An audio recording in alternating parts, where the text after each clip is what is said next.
Aloha. So, as far as our spiders go, amazing. You can do these all day long.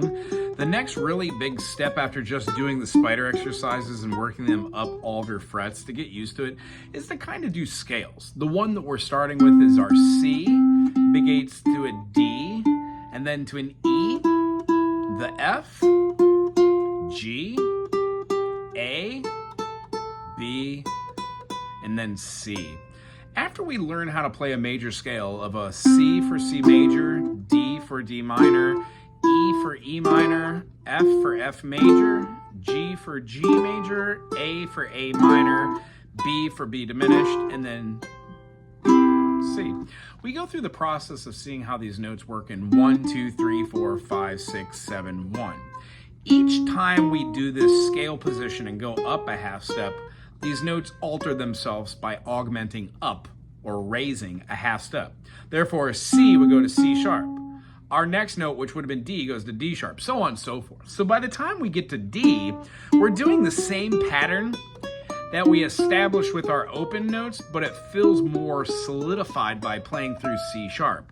C sharp, D sharp, E sharp, F sharp, G sharp, A sharp, B sharp, C sharp. When we do D, E, F sharp, G, A, B, C sharp, D, or hypothetical chords like D sharp, E sharp, F double sharp, G sharp, A sharp, B sharp, C double sharp, D sharp. Those are hypothetical because by no means do I ever want to say, like B sharp, C double sharp. It's just too much to remember. So this is not called D sharp. It's enharmonically called an E flat. It's much easier to say E flat and then go to F, G, A flat, B flat, C, D, E, than it is to say all those silly double sharps and sharps. So that's what we work on as far as note naming. But for what we're looking for just knowing our 7 notes, I'd say go over the key of C, which has no sharps and flats, go over the key of G, which has 1 sharp, that sharp is F sharp, and go over the key of F major, which has 1 flat. F sharp and B flat should be the 2 notes that you're really zoning in on, meaning all the notes for C, even with your low G, you would have G, A, B, C, D, E, F, sharp, and then G. So when you're going through your notes for the key of G major, you got to have that F sharp in there. Knowing the chords that are part of those triads help us to distinguish between what triads are used. But the function is basically knowing your majors well enough so you can use your minors. Now, we did talk about minor. Today, we're going to leave you with this. 1, 2, 3, 4, 5, 6, 7, 1 is a major. So 1, 2, flat 3, 4, 5, flat 6, flat 7, and 1 is how you make any major minor. If you were doing E, let's say, E, F sharp, G sharp, A, B, C sharp, D sharp, E, the mechanism for the scale is still the same. And then you would alter those with your minor phrasing. 1, 2, flat 3, 4, 5, flat 6, flat 7, 1. See how that isn't so mystifying when you see the patterns moving? In fact, this pattern and this pattern are the exact same.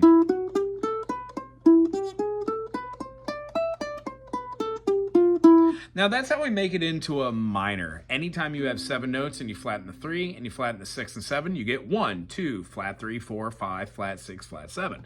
That's a minor. That's called natural minor. We will talk about how to make melodic or harmonic in a different episode or different session. I just don't want to put too much out there. For this week, if you have 5 minutes, draw a circle, put the C at top and say C, D, E, F, G, A, B, C. C, D, E, F, G.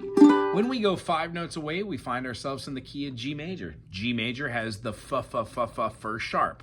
We move that F to an F sharp, and thusly, every note from there includes the F sharp. G major has the G, B, D. When we go from the G, B, D to the A minor, we have an A, C, E. And then our B minor has a B, D, F sharp. Meaning, if we had a B, D, F, we'd have a diminished. B, D, F sharp gives us our B minor because we are influencing now rather than having F, D, and then our B. Is we're having our F sharp, making it a minor third. Our next chord after the B is our C major, C, E, G. Then we have D, F sharp, A, thusly changing the D minor we know and love into a D major. After that, we have an E minor, which can be played a multitude of different ways, and we're going to go over all these absolutely. E, G, B.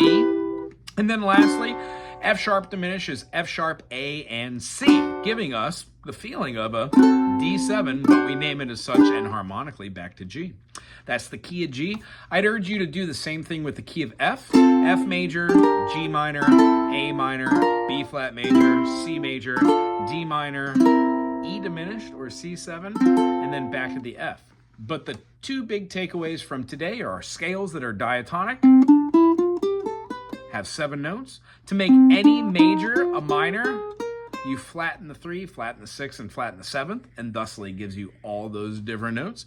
And then the last thing that we would have to put into this concoction is the circle of fifths. When you visualize it in your mind's eye after writing it down, all the other chord explorations become a little bit easier. Cool? So keep going with your teeter-totters, trying to play your chords in different ways. You don't necessarily have to play all your chords the same way, but I can tell you that if you start moving your chords around and you start seeing these as different movements, you're going to start experiencing your fretboard just a little bit differently. Cool? If you have any questions about it, put in the comments section, and I will see you again next week. Aloha.